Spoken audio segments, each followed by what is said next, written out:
Alright, first egg. Let's see what we have. Oh, what do we have here? First egg! How awesome is that? Look at that, beautiful.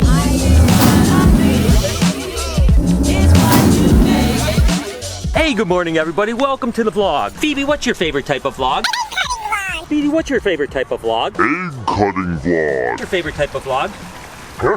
Okay, so egg cutting vlog it is. Before I get started cutting some ball python clutches, and we have 3 amazing ball python clutches, I cannot wait to see what's inside of them. We do have a few animals that hatched out on their own, and I'm super excited. Take a look at these little monkeys right here. Of course, these are a bunch of spotted pythons. I mean, take a look at how gorgeous those animals are right there. Oh my gosh, of course, these are a little Australian python that don't get very big. I mean, they max out at like, 3.5, 4 foot, stay relatively small. It's super cute. So we have 1 clutch and we have 2 clutches of spotted pythons. Look at how cool. This one has a really cool pattern right here. Look at that. It's kind of got a stripy pattern. I mean, these things are so freaking awesome. I'm so excited. We had a really good year with children's and spotteds and even some Simpsons, so we have some cool stuff coming up. And speaking of Australian pythons, guess what else has today? Oh my god, I am so excited about this. Look at these little monkeys. Holy moly. These are so amazing. Of course, these are Woma pythons. Look at this one right here.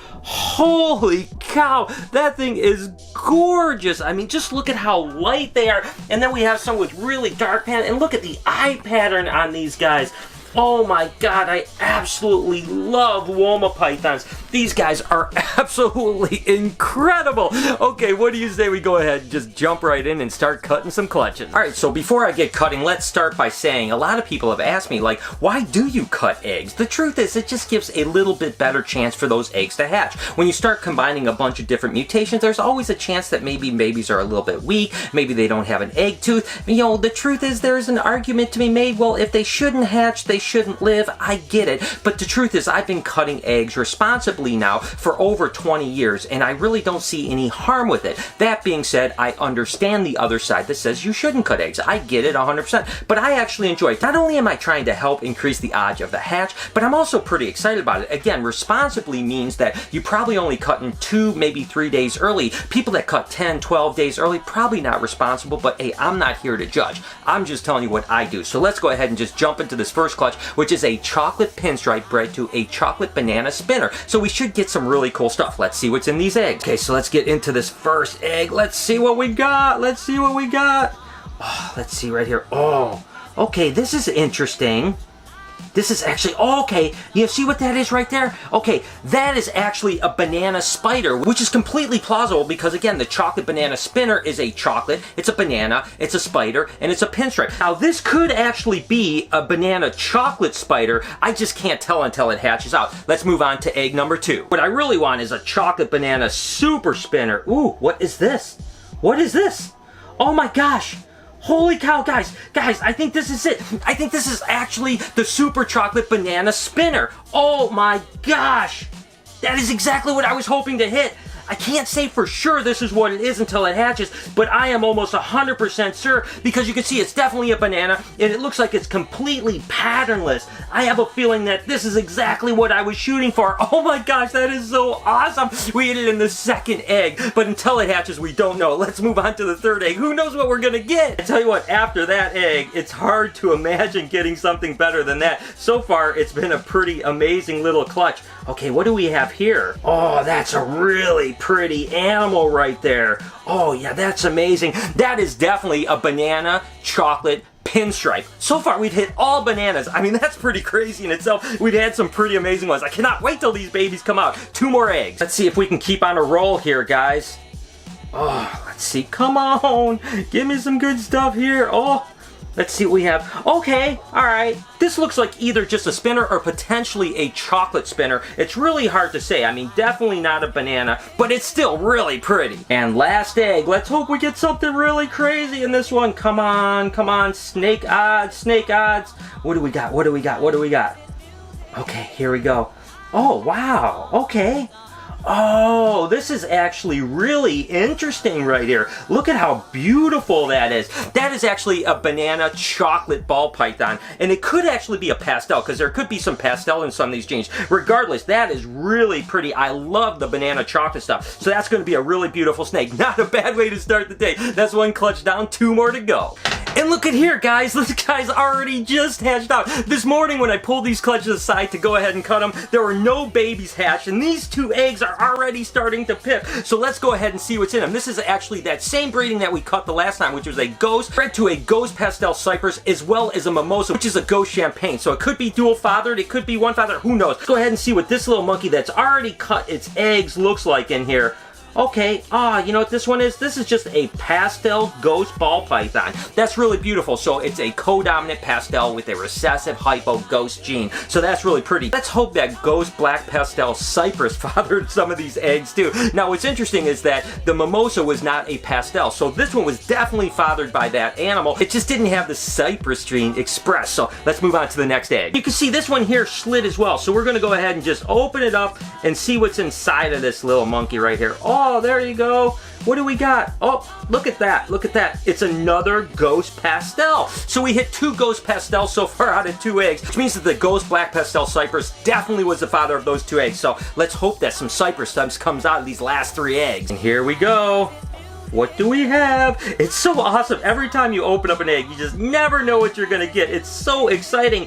Oh, okay. Look at that. Oh, that is one gorgeous snake, but this is pretty interesting. Another dual father clutch, because this one right here happens to be a mimosa, or a ghost champagne ball python. Oh, freaking gorgeous. That thing is cool. 2 more eggs, so let's see what comes of them. All right, come on, cypress. Give me some cypress stuff. Don't get me wrong, the mimosa stuff is beautiful too, but I really want to prove some cypress. Oh, wait a second here. Interesting. Huh. You know what the deal is? This makes complete sense. I went back and read this a second ago. It's actually a pastel ghost female, not a ghost female. That's why this is actually a pastel mimosa. And those other ghost pastels could certainly have been fathered by the mimosa now, because the female actually had the pastel gene. 1 more egg, we'll see what happens. And here we go. Let's see what happens. See if there's any dual father clutch, or if it's just the same female. Let's see what we got here. What is this? Okay, this is just a single gene animal right here. This is just a hypo, or a ghost ball python. So it does appear that probably the mimosa was the father. That ghost black pastel cypress really hasn't been very good at fathering eggs, because he bred like 3 clutches already, and I've only got 1 cypress out of it. But that's okay, that's the way things go. 1 more clutch to go. We gotta have some magic in that one. And this last clutch is a fire yellow belly bred to a dragonfly, which is a pastel, a fire, and a pinstripe. So there could be all kinds of combinations, including black-eyed leucistics in this clutch. So let's go ahead and see if we get lucky. All right, first egg. Let's see what we have. Oh, what do we have here? First egg! How awesome is that? Look at that beautiful animal. That, of course, is the black-eyed leucistic, which is the super fire. Now, what's interesting about the black eyes compared to the blue eyes is obviously they have black eyes instead of blue eyes, but also they can have some yellow blotching on them. This particular animal looks pretty white, but until I hatch it out, you never know what's going to happen. That's an awesome way to start the clutch. Moving on to egg number 2. Let's go ahead and see what's in this little guy. Oh, this is so exciting. I love this stuff. Oh, ooh, that is pretty. Oh my gosh, that is absolutely gorgeous. So that is actually a dragonfly yellow belly. Oh, doggy, that thing is nice. So it's fire, it's pastel, it's pinstripe, and it's yellow belly. A 4-gene animal, and oh, doggy, that thing is absolutely gorgeous. Moving on to the next egg. And what will we have in this little guy here? So far, this day has gone really, really well. We've had some really cool stuff. Okay. Oh, look at here, guys. Okay, this is interesting. This here happens to be a dragonfly, which is basically just a pastel, a fire, and a pinstripe, whereas this one here has the yellow belly gene. Look at the difference between these 2 animals here. That's what 1 gene like a yellow belly can add to it. I mean, that is pretty awesome to see the difference right side by side. 2 more eggs to go, and this is a little small egg compared to the rest of them. That's kind of interesting. I always think it's weird when there's an egg that's so much different in size. But let's go ahead and see what's inside here. Okay, you know what we have here? This is actually really cool. You can barely see it, but it's definitely the case. This is actually a fire pinstripe. It's possibly a yellow belly as well. It's hard to really tell. You can see some of the kind of flaming up in the sides right here. So there's a good chance it's a yellow belly as well, but it's definitely a fire pinstripe. One more egg to go and then we're done cutting eggs for today. All right, come on. I always love to end on a really high note. So let's hope this is something really gorgeous and beautiful. Okay, what do we got in here? Oh, this is actually pretty funny. It's not exactly a slam dunk, but it's still really a beautiful snake right here. This is actually a fire yellow belly. So it's interesting because those both have like white snake producing animals. The fire is the black-eyed Lucy and the yellow belly is the ivory. We definitely cut some really cool animals and these guys should be out of the eggs in the next 2 or 3 days. I'll make sure to update you guys when they climb out because it's going to be really cool. A couple of those animals, including that banana super chocolate spinner. I cannot wait to see when that thing comes out of the egg. So there you have it, guys. From the BHB Incubator, we are off to the shop. And I'm going to be honest with you, I have a family event that we're going to here in a little bit. So I cut a bunch of eggs. I'm going to show you the babies that hatched out from the eggs I cut a few days ago. And then I'm probably going to get out of the shop and get out of here as quickly as I can. I don't have a lot of afternoons off, so it's really going to be exciting to spend a little time with the family and not be all crazy busy. It's been a really busy month or so. Let's just jump into these guys right here. Now this, of course, is just a little fire pinstripe. And this clutch was actually a super pastel fire banana. In this case, basically just the fire and the pinstripe came through, and there's some really pretty babies in here. I mean, take a look at this one right here. This is actually just a lemon blast, which is a pastel pinstripe. Unfortunately, we didn't get any fire genes with that one, nor this one too. This is the exact same thing, just a lemon blast, basically. Again, a pastel pinstripe. Now, this little guy right here happens to be a pastel firefly. So this would be a pastel and a fire ball python, and it's really beautiful. Now, again, I had said that it's a banana gene, and this one here is the banana pinstripe. And these guys are really cool. I mean, as they get bigger, they get a lot of color in them. And one of the things that's interesting, some people like the black freckling that comes in bananas. Well, when it comes to pinstripe, you don't see a whole lot of that freckling. So for the people that don't like the black freckling, I mean, a pinstripe is a great combination with a banana. And this particular one is actually a banana fire pinstripe. So this one has all 3 of those genes in it. And as this one gets older, I'm assuming it's going to be a really beautiful snake. I mean, not that it's a beautiful snake now, because it certainly is. But regardless, that was basically all that hatched out of this clutch. And if you remember, again, I cut these a handful of days ago. I'll put a link in the description if you guys haven't seen it. If you guys enjoy the cutting video like I did earlier, you want to see another one, again, I'll do these probably maybe every 4, 5, 6, 7 days, whatever the case may be, because I have a lot of eggs hatching, and I'd like to show you guys that. Let me know in the comments if you guys would like that or not. This next clutch actually was pretty cool. This was that pastel possible het for clown bred to a clown het for ghost. And sure enough, look what happened. We proved that possible het out to be an actual clown. And this particular one is just a normal clown ball python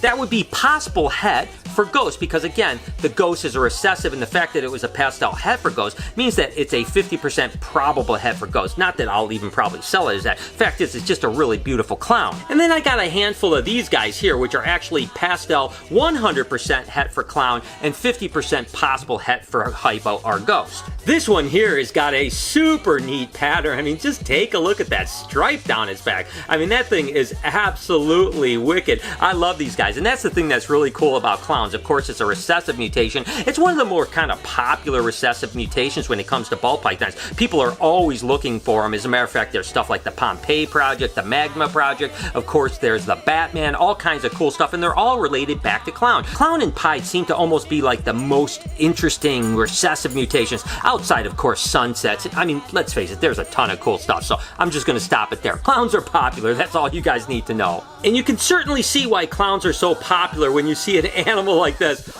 Ooh, doggy. This, of course, is a pastel clown. And I've said this a bunch of times, including when I cut this, that we produced the very first pastel clowns years and years ago, and it was so incredible to see something like this, because again, that was early on in the ball python days, and you didn't really know what things were going to look like. Now we have a general idea, although we do get surprised from time to time when something hatches, we're like, oh my god, I had no idea it was going to be that cool. Well, back then, we really didn't know. So the fact that the pastel clown hatched out like this, especially with that really crazy head pattern, I mean, my god, gosh, that just blew everyone away. And look at the blushing in that side and almost the purple look to it. I mean, these guys are absolutely incredible. So regardless, I just wanted to update you guys on the couple clutches that I cut just recently, and I'll keep doing this. As I cut clutches, I'll go ahead and update you guys on how they look out of the egg, because I know you see them in the egg and you're like, oh my god, that's really cool, but I don't really know what it's going to look like. So once they hatch out, I'll continue to do that if you guys want to. Again, let me know in the comments if you like this kind of stuff or if you think it's boring. I have no idea. Regardless, I'm going to wrap up here at the shop and get out of here and enjoy some family time. And with that said, I'll be honest with you guys, I'm going to go ahead and end the vlog here. I typically take you guys on all the journeys of my life, but I'm going to be honest, I need an afternoon off where I just don't even turn a camera on. I love filming, I love editing, I love vlogging, I love interacting with you guys, but every now and then a little bit of time off probably will just get me more excited about tomorrow. Tomorrow I will be so excited to pick this camera back up, so I hope that you guys have an absolutely amazing day. Thank you guys for joining me and supporting me on all the things that you guys do. You guys are absolutely wonderful and I love you, and I hope that you really are going to have an amazing day because you guys mean so much to me. Can you do me a couple favors before we get out of here? Can you smash that like button? Make sure to turn those post notifications on. Make a comment down below because I love reading about you guys. Be kind to someone today, and I promise I'm going to see you guys tomorrow.